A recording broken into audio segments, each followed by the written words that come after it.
po jako akawuwo okuyamba bana abateesobola naye olwaleero n'abateesobola naffe tetulina bwe tuyinza kubayamba bwe twayimiranga okuweereza kuyamba. Olunaku lw'eggulu akakiiko k'ebyobusuubuzi mu Paalamenti kaakunyiza minisita omubezi avunaanyizibwa ku nsonga z'ebyobusuubuzi Honorable Harriet Ntabaazi ku nsonga y'ebbeeyi y'amafuta epaaluuse, wabula Ntabaazi mu kwanukula yabategeeza nti gavumenti erina amafuta agegenda ogula South Africa kiyambeko okukendeeza ebbeeyi. Nga bannayuganda mu biti eby'enjawulo bakyalaajana n'abakulembeze b'amasinzizo bagamba nti amakanisa bye bituuse bagenda kwesabira bokka kubanga n'abagoberezi tebakyasobola kutuuka ku masinzizo olw'ebbeeyi eby'entambula epaaluuse.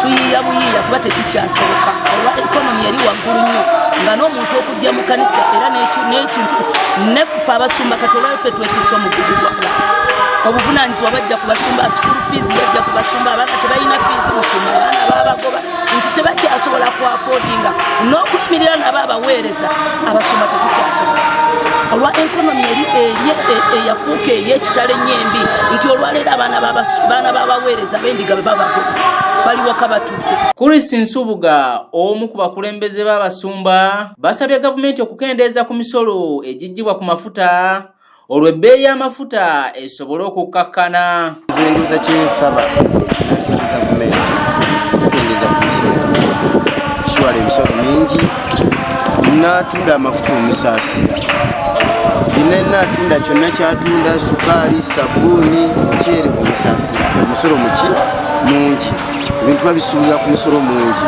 Nze mbadde ngamba gavumenti eyiyenga bw'esobola esale ku musolo oba emisolo egiri ku bintu. Wabula abasumba bano bagamba nti ku kiri mu ggwanga lino buli omu asaana kukkirira ku maviivi ne balisabira embeera okusobola okutereera.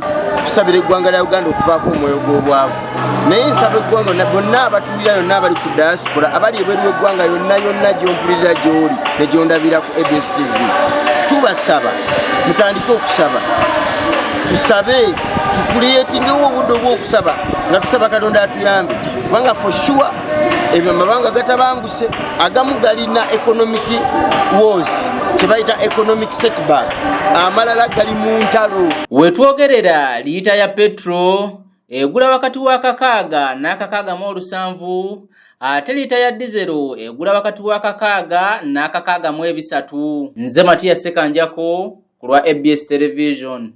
Badde sababu yenna mpuliriza tutandike okusaba tutondewo okusaba mu makanisa mu basiraamu yonna mu mizikiti musabe.